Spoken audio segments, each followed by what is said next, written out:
Republican শিবিরে স্বস্তি, September পর্যন্ত পেছালো অর্থ কেলেঙ্কারি মামলায় ট্রাম্পের সাজা ঘোষণার দিন। বাইডেনকে সরে দাঁড়ানোর আহ্বান শীর্ষ ডেমোক্র্যাটদের। এবং হারিকেন বেরিল এবার ধেয়ে যাচ্ছে জ্যামাইকার দিকে, আঘাত হানতে পারে 165 মাইল বেগে। লন্ডভন্ড গ্রেনাডা উইন্ডওয়ার্ড, 6 জনের মৃত্যু।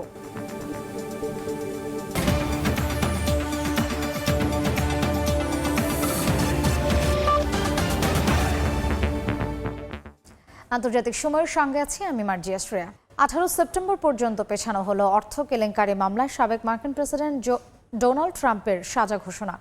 আদালতের নতুন সিদ্ধান্তে কিছুটা হলেও স্বস্তিতে রিপাবলিকানরা। এদিকে দেশ ও দলের কল্যাণে মার্কিন প্রেসিডেন্ট জো বাইডেনকে নির্বাচনী দৌড় থেকে সরে দাঁড়ানোর আহ্বান কয়েকজন শীর্ষ ডেমোক্র্যাট নেতার। যুক্তরাষ্ট্র থেকে লস্কর মামুনের রিপোর্টে বিস্তারিত। মার্কিন প্রেসিডেন্ট নির্বাচনের টেলিভিশন বিতর্কে একে অপরকে তির্যক ভাষায় ঘায়েল করেন প্রেসিডেন্ট পদে প্রতিদ্বন্দ্বী ডেমোক্র্যাটের জো বাইডেন ও রিপাবলিকানের ডোনাল্ড ট্রাম্প। বিতর্কে 81 বছর বয়সী বাইডেনকে ধরাশয়ী করেন 78 বছর বয়সী ট্রাম্প। বিতর্ক বিপর্যয়ের পরে নভেম্বরের চূড়ান্ত নির্বাচনে বাইডেন ট্রাম্পকে সামলাতে পারবেন কিনা এ প্রশ্ন এখন বেশ জোরালো। এমনকি নির্বাচনের প্রার্থিতা থেকে প্রেসিডেন্ট বাইডেনের সরে দাঁড়ানোর কথাও তুলেছেন নিজ দল ডেমোক্রেটিক পার্টির অনেকে। শুধু তাই নয়, দুজনের প্রথম টিভি বিতর্কের পর মার্কিনীদের উৎকণ্ঠাও বেড়েছে বহুগুণে। কারণ মার্কিন ইতিহাসে এবারই প্রথম এমন দুই প্রতিদ্বন্দ্বীর মধ্য থেকে মার্কিন তথা বিশ্ব নেতা বেছে নিতে হচ্ছে মার্কিন ভোটারদের। আইনি জটিলতার মধ্যেও বিতর্ক জয় আর মামলায় সুপ্রিম কোর্টের আংশিক দায় মুক্তিতে কিছুটা সুবিধাজনক অবস্থায় রয়েছে ডোনাল্ড ট্রাম্প। তবে সবচেয়ে বেশি বিপাকে পড়েছেন মার্কিন প্রেসিডেন্ট জো বাইডেন। এমনকি ট্রাম্পের কাছে বিতর্কে হেরে মার্কিন মসনদে বসার যোগ্যতার প্রশ্নে ভোটার ছাড়াও নিজ দল ডেমোক্রেটিক পার্টির নেতাদের কাছে দিন দিন সমর্থন হারাচ্ছেন তিনি। মঙ্গলবার এ নিয়ে এক প্রতিবেদন প্রকাশ করে সিএনএন। দল ও দেশের কল্যাণে চলতি সপ্তাহে বাইডেনকে সরে দাঁড়ানোর আহ্বান জানান শীর্ষ ডেমোক্র্যাট নেতাদের কয়েকজন। নিশ্চিন্ত না হতে পেরে আরও একটি মেয়াদে দেশ পরিচালনার জন্য সরকারি দলে বাইডেনের বিকল্প নিয়ে চলছে জোর আলোচনা। অনেকেই বলছেন তরুণ কাউকে সামনে নিয়ে আসার, তবে ভিন্ন মত রয়েছে অন্যান্য শীর্ষ নেতাদেরও। অনেকের বিশ্বাস বাইডেনই পারবেন শক্ত হাতে হাল ধরতে। তবে সব জল্পনা কল্পনার অবসান হবে চলতি বছর 19 থেকে 22 আগস্ট। সে সময় শিকাগোতে ডেমোক্রেটিক দলের সম্মেলনে ঘোষণা করা হবে চূড়ান্ত মনোনয়ন। মার্কিন গণমাধ্যম সিবিএস নিউজের এক জরিপে দেখা যায় নিবন্ধিত ভোটারদের মধ্যে প্রায় 72% মত আরও এক মেয়াদে মার্কিন যুক্তরাষ্ট্রের প্রেসিডেন্টের দায়িত্ব পালন করার মতো সক্ষমতা নেই বাইডেনের। অন্য এক জরিপে 49% মার্কিন নাগরিক সাবেক মার্কিন প্রেসিডেন্ট ট্রাম্পকেও মানসিকভাবে উপযুক্ত মনে করেন না বলে জানা গেছে। এদিকে পর্নোতারকা স্টর্মি ড্যানিয়েলসকে ঘুষ দেওয়ার মামলায় নিউ ইয়র্কের আদালতে দোষী সাব্যস্ত ডোনাল্ড ট্রাম্পের সাজা ঘোষণার তারিখ 11 জুলাইয়ের পরিবর্তে 18 সেপ্টেম্বর নির্ধারণ করা হয়েছে। অপরদিকে সুপ্রিম কোর্টের এক রায়ে মামলা থেকে আংশিক দায় মুক্তিতে বেশ উচ্ছ্বাসিত ট্রাম্প। এতে কিছুটা স্বস্তি ফিরেছে রিপাবলিকান শিবিরেও। যদিও সুপ্রিম কোর্টের আংশিক দায় মুক্তির এই সিদ্ধান্তকে বিপজ্জনক নজির আখ্যা দিয়ে একে গণতন্ত্রের হুমকি হিসেবে উল্লেখ করেন president Joe Biden. Laskar Al Mamun, সময় সংবাদ, যুক্তরাষ্ট্র। সাবেক প্রেসিডেন্ট ডোনাল্ড ট্রাম্পকে আংশিক দায়মুক্তি দিয়ে যুক্তরাষ্ট্রের সুপ্রিম কোর্ট যে রায় দিয়েছে তাকে বিপজ্জনক নজির বলে গভীর উদ্বেগ প্রকাশ করেছেন মার্কিন প্রেসিডেন্ট জো বাইডেন। একই সঙ্গে এই আংশিক দায়মুক্তি যুক্তরাষ্ট্রের জনগণের জন্য ক্ষতির কারণ হবে বলেও উল্লেখ করেন তিনি। নভেম্বরে আসন্ন মার্কিন নির্বাচনের আগে বিভিন্ন মামলার রায়ের কারণে বেশ বিপাকেই পড়েন সাবেক প্রেসিডেন্ট ডোনাল্ড ট্রাম্প। তবে হঠাৎ করেই স্বস্তির হাওয়া বইতে শুরু করেছে রিপাবলিকান শিবিরে। যুক্তরাষ্ট্রের প্রেসিডেন্ট থাকাকালে নেওয়া কিছু পদক্ষেপের জন্য বিচারের মুখোমুখি হওয়া থেকে রেহাই পাচ্ছেন ট্রাম্প। সোমবার মার্কিন সুপ্রিম কোর্ট এই সিদ্ধান্ত দেন। আধুনিক যুক্তরাষ্ট্রের ইতিহাসে এই প্রথম সাবেক কোনো প্রেসিডেন্টকে অপরাধের অভিযোগ থেকে দায়মুক্তি দেওয়ার প্রশ্নে সিদ্ধান্ত দিলেন সুপ্রিম কোর্ট। তবে এই বিষয়ে খুব একটা খুশি হননি দেশটির বর্তমান প্রেসিডেন্ট জো বাইডেন। ট্রাম্পের এই দায় মুক্তির ঘটনাকে বিপজ্জনক নজির হিসেবে আখ্যা দিয়ে গভীর উদ্বেগ প্রকাশ করেন তিনি। সোমবার সর্বোচ্চ আদালতের এই আদেশকে যুক্তরাষ্ট্রের মূলনীতির পরিবর্তন বলে মন্তব্য করেন বাইডেন। তিনি বলেন, এই আংশিক দায় মুক্তি যুক্তরাষ্ট্রের জনগণের জন্য ক্ষতির কারণ হবে। এদিকে আদালতের এ রায়ের জেরে 2020 সালের নির্বাচনের ফলাফল উল্টে দেওয়ার ষড়যন্ত্রে সংশ্লিষ্টতা, ক্যাপিটল হিলে হামলার উস্কানি দেওয়া এবং রাষ্ট্রের গোপন তথ্য সরানোর অভিযোগ সংক্রান্ত যেসব মামলার বিচার কাজ বর্তমানে সুপ্রিম কোর্টে চলমান রয়েছে, সেসবের বিচার কাজে তেমন অগ্রগতি হবে না। এতে এসব মামলার বিচার প্রক্রিয়া একটি দীর্ঘসূত্রিতার মধ্যে পড়বে, যা ট্রাম্পের জন্য রাজনৈতিকভাবে সুবিধাজনক হবে বলে মত বিশ্লেষকদের। অন্যদিকে ট্রাম্প যদি আবার ক্ষমতায় আসেন, তাহলে এ মামলার বিচার বন্ধের চেষ্টা করতে পারেন বলেও ধারণা করা হচ্ছে। অন্তরা সেন, সময় সংবাদ। গাজার দ্বিতীয় বৃহত্তম শহর খান ইউনিস থেকে ফিলিস্তিনিদের সরে যাওয়ার নির্দেশ দিয়েও ক্ষান্ত হচ্ছে না নেতানিয়াহু বাহিনী। অব্যাহত রেখেছে হামলা। উপত্যকাটিতে একদিনে নিহত হয়েছেন 31 জন ফিলিস্তিনি। চলমান যুদ্ধের ভেতর ইসরায়েলি প্রধানমন্ত্রীর সঙ্গে সেনা কর্মকর্তাদের দেখা দিয়েছে নতুন বিরোধ, খবর নিউ ইয়র্ক টাইমসের। অন্যদিকে দীর্ঘদিন ধরে চলা এ যুদ্ধে দখলদারদের মদদ দেয়া মার্কিন প্রশাসন থেকে চাকরি ছেড়ে দিচ্ছেন একের পর এক কর্মকর্তা। প্রতিবেদনে বলা হয়, গাজায় একটি যুদ্ধবিরতি চায় ইসরায়েলের সামরিক নেতৃত্ব। তারা মনে করেন জিম্মিদের মুক্ত করার সবচেয়ে ভালো পন্থা হলো লড়াইয়ে বিরতি দেয়া। পাশাপাশি লেবাননের হিজবুল্লাহর সঙ্গে সম্ভাব্য যুদ্ধে ফুরিয়ে আসা অস্ত্রের মজুদ এবং সেনাদের শক্তি বাড়ানো প্রয়োজন। তবে এই প্রতিবেদনে বেজায় চটেছেন ইসরায়েলি প্রধানমন্ত্রী। প্রতিবেদন প্রকাশের পর এক বিবৃতিতে তিনি বলেন, হামাসকে ক্ষমা করে গাজায় যুদ্ধের অবসান হবে না। এদিকে যতক্ষণ না পর্যন্ত নেতানিয়াহুর শাসন আমলের অবসান হচ্ছে, ততক্ষণ পর্যন্ত ইসরায়েলি আগ্রাসন থেকে এ অঞ্চলের কোনো রাষ্ট্র নিরাপদ নয় বলে মন্তব্য করেছেন তুরস্কের প্রেসিডেন্ট রিসেপ তাইপ এরদোয়ান। অন্যদিকে যুক্তরাষ্ট্র এই বর্বরতায় ইসরায়েলকে নগ্ন সমর্থন করলেও সরে দাঁড়িয়েছেন মার্কিন স্বরাষ্ট্র মন্ত্রণালয়ের এক কর্মকর্তা। নিজের ইস্তফাপত্রে মরিয়ম হাসনাইন জানান, এমন কোনো প্রশাসনে তিনি কাজ করতে চান না যেখানে কর্মীদের উপেক্ষা করা হয়। শুধু তাই নয়, ইসরায়েলি গণহত্যা চালিয়ে নেয়ার জন্য অর্থ প্রদান করা হয়। এখানেই শেষ নয়, এ বিষয়ে বাইডেন প্রশাসন থেকে এখন পর্যন্ত ইস্তফা দেওয়া 12 জন একত্রে একটি যৌথ বিবৃতি প্রকাশ করে। বলা হয়, গাজার বিষয়ে প্রেসিডেন্টের নীতি ছিল ফিলিস্তিনিদের জন্য ধ্বংসাত্মক একটি পদক্ষেপ। আন্তর্জাতিক সময় আরও থাকছে। আবারও পরমাণু ওয়ারহেড সম্পন্ন ক্ষেপণাস্ত্র উৎক্ষেপণ উত্তর কোরিয়ার। 6 বছরের মধ্যে সবচেয়ে বড় সামরিক মহড়া দক্ষিণ কোরিয়ার। পরিস্থিতি আরও অস্থিতিশীল হওয়ার শঙ্কা।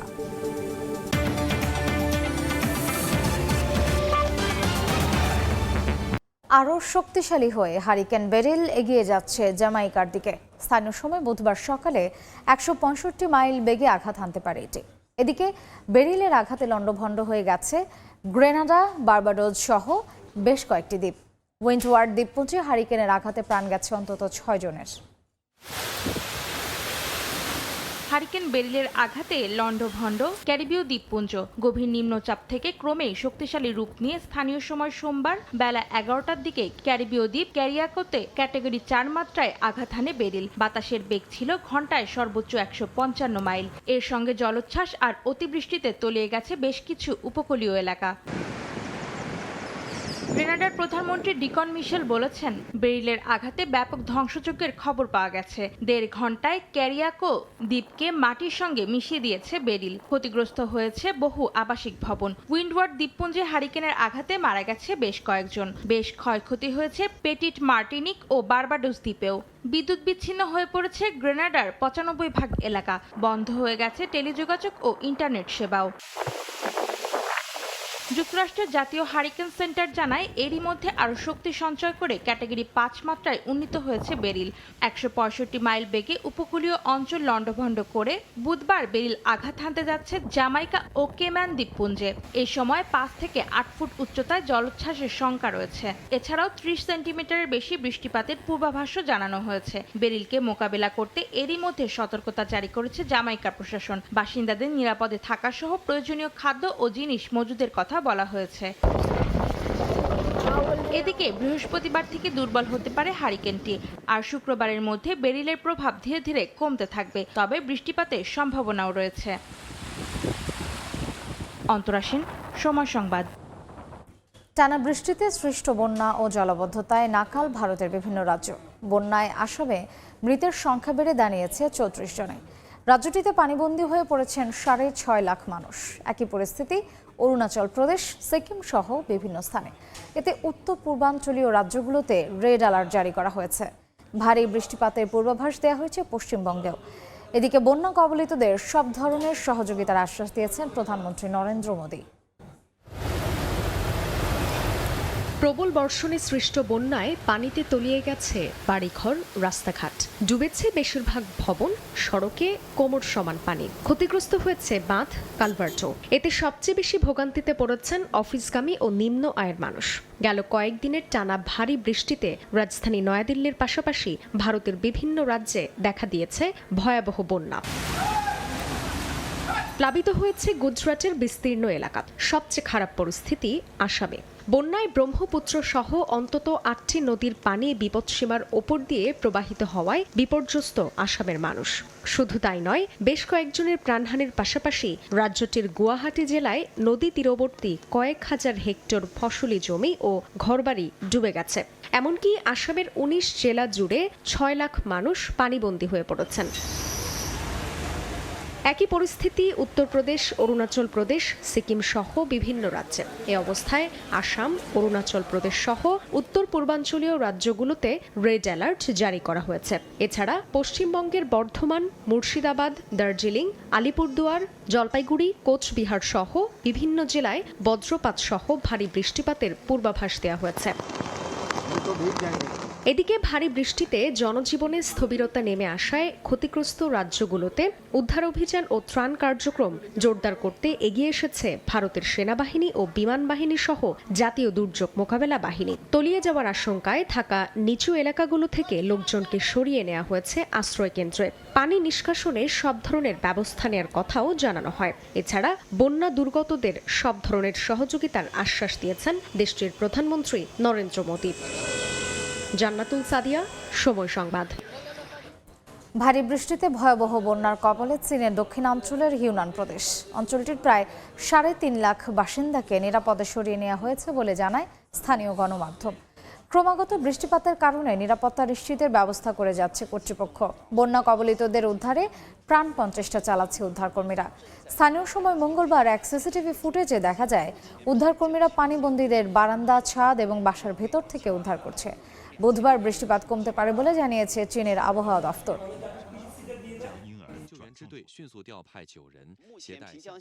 আবারও পরমাণু ওয়ারহেড সম্পন্ন নতুন ক্ষেপণাস্ত্র উৎক্ষেপণ করল উত্তর কোরিয়া। একদিনের ব্যবধানে এমন পরীক্ষা চালালো পিয়ংইয়ং।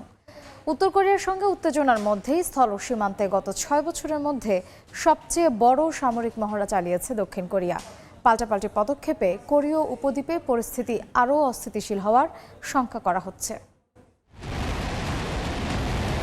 উত্তর কোরিয়াকে রুখতে যৌথ সামরিক মহড়া চালিয়ে আসছে যুক্তরাষ্ট্র ও দক্ষিণ কোরিয়া। পাল্টা পদক্ষেপ হিসেবে একের পর এক স্বল্প, মাঝারি ও দূরপাল্লার ব্যালিস্টিক ক্ষেপণাস্ত্রের পরীক্ষা চালিয়ে শক্তি প্রদর্শন করছে পিয়ংইয়ংও।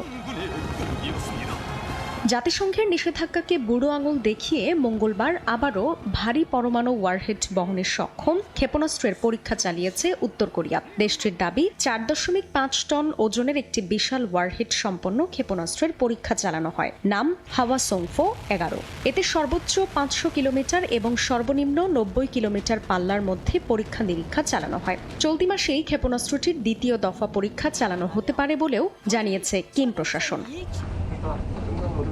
এর মধ্যেই কোরীয় স্থল সীমান্তে গেল 6 বছরের মধ্যে সবচেয়ে বড় সামরিক মহড়া চালিয়েছে দক্ষিণ কোরিয়া। অত্যাধুনিক রকেট, আর্টিলারি, কামান, গোলাবর্ষণ সহ আত্মরক্ষায় সব ধরনের কৌশলগত পরীক্ষা চালায় দেশটির সেনারা। এছাড়াও কোরীয় উপত্যকায় নিয়মিত যুক্তরাষ্ট্র ও জাপানের সঙ্গে দক্ষিণ কোরিয়া যৌথ সামরিক মহড়া চালাচ্ছে। উত্তর কোরিয়ার ক্ষমতাসীন দল ওয়ার্কার্স পার্টির 4 দিনব্যাপী সভা শেষ হয়েছে।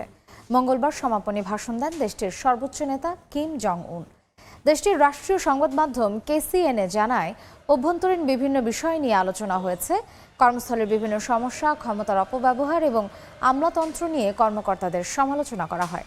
গুরুত্ব পেয়েছে খাদ্য উৎপাদনের বিষয়টি। যদিও কিম দাবি করেছেন এবছর মোটামুটি ভালো ফসল হয়েছে, তবে আবহাওয়ার বিরূপ প্রভাব নিয়ে সতর্ক থাকতে বলা হয়েছে। 우리가 해마다 연말 전원회의에서 채택된 결정 집행을 위한 유익하다고 하시면서 이번 전원회의에서 할 성과들에 대하여 언급했습니다. আন্তর্জাতিক সময় আরও থাকছে।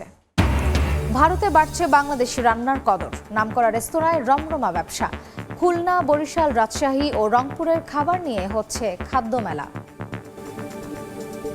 মে মাসে ভারতে ৬৬ লাখের বেশি অ্যাকাউন্ট নিষিদ্ধ করেছে হোয়াটসঅ্যাপ।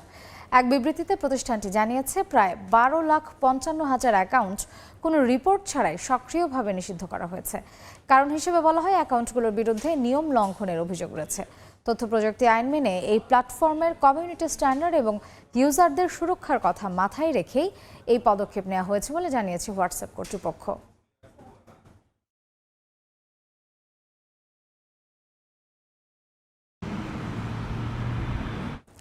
নেপালে যৌন হয়রানির অভিযোগে কথিত বুদ্ধা বয় বামজনকে ১০ বছরের কারাদণ্ড দিয়েছেন দেশটির আদালত।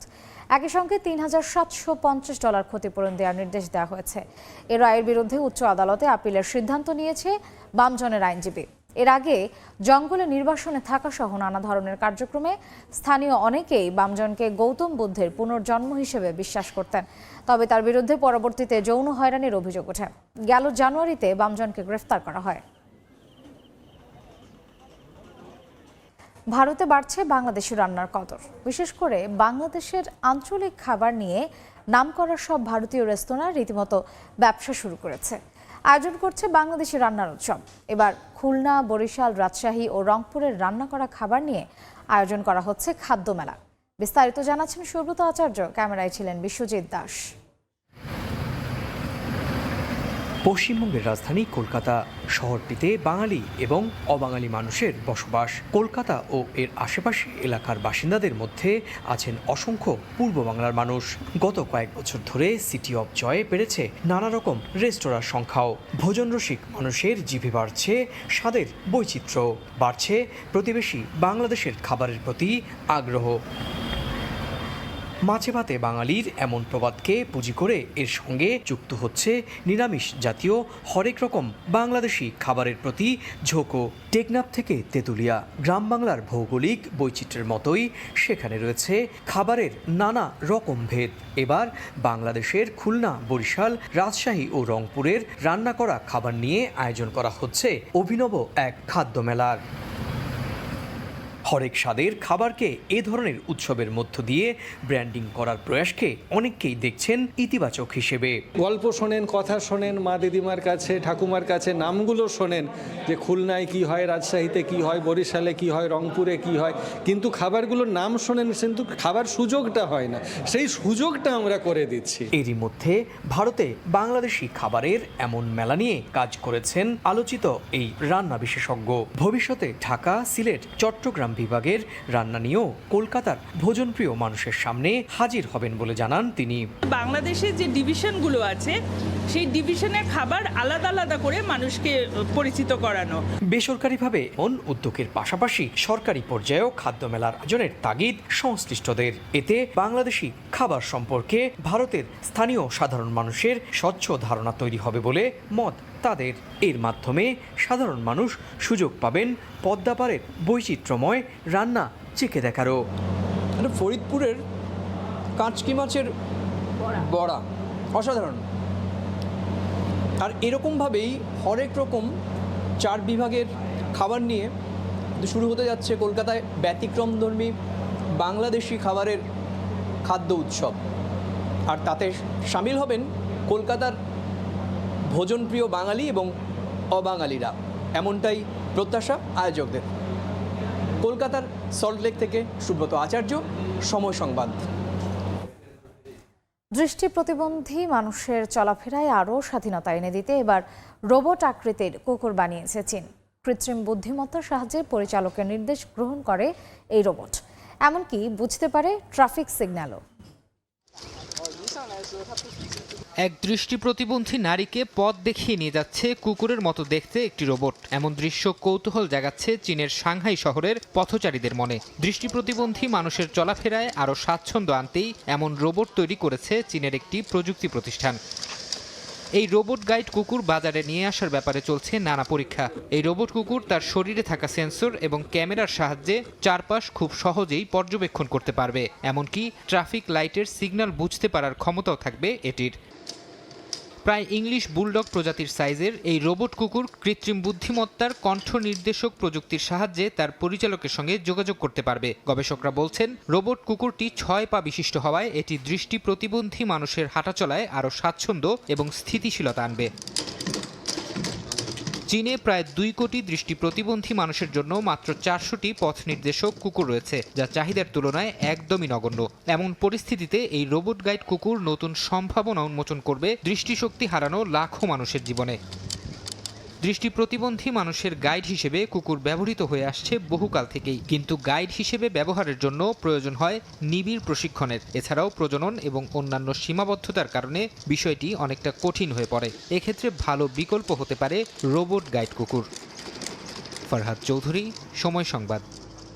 ইতালির উত্তর পূর্বাঞ্চলে পাহাড়ের ঢালে গড়ে ওঠা অপরূপ সুন্দর শহর ট্রিয়েস্তে। সাগর আর পাহাড়ের মিতালের সমন্বয়ে গড়া এই শহর কেবল সৌন্দর্যের আধারই নয়, বরং একসময় দেশটির গবেষণা সিটি হিসেবে পরিচিত ছিল। এই শহরে গবেষণা করে খ্যাতি অর্জন করেছেন বিশ্ববিখ্যাত অনেক গবেষক। ইতালির প্রতিনিধি মাকসুদ রহমানের তথ্যচিত্রে রিপোর্ট।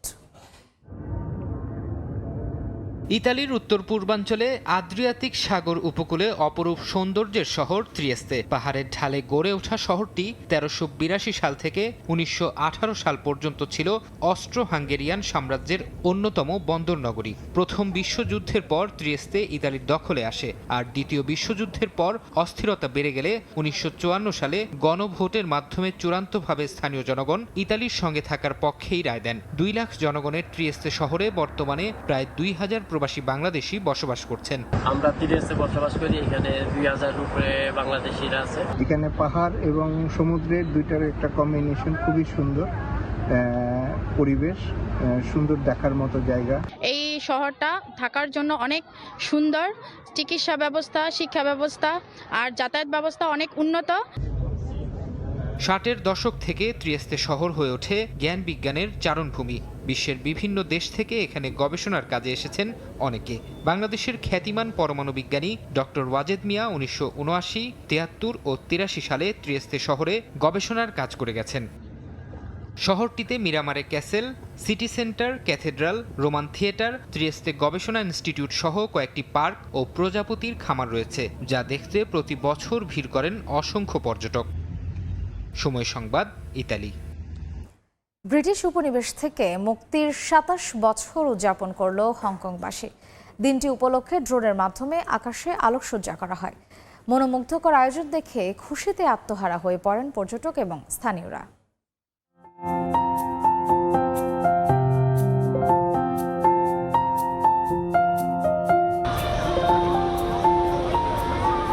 শত শত ড্রোন উঠছে হংকংয়ের আকাশে। ভেসে উঠছে 27 পান্ডা, ডলফিন সহ অনেক আকৃতি।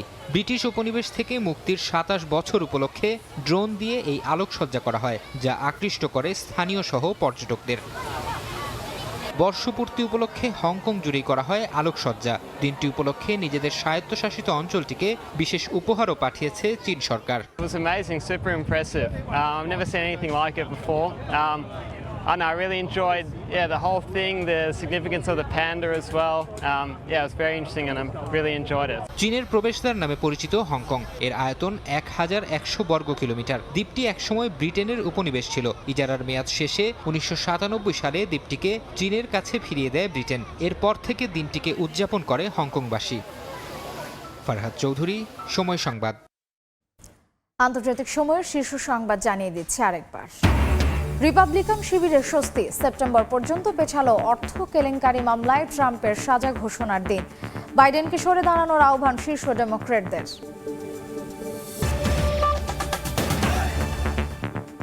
এই ছিল আন্তর্জাতিক সময়। সময় সংবাদের সঙ্গে থাকবেন রাইসা জান্নাত। ধন্যবাদ শ্রেয়া। সময় সংবাদ নিয়ে ফিরছি কিছুক্ষণ পরে, সঙ্গেই থাকুন সময়ের।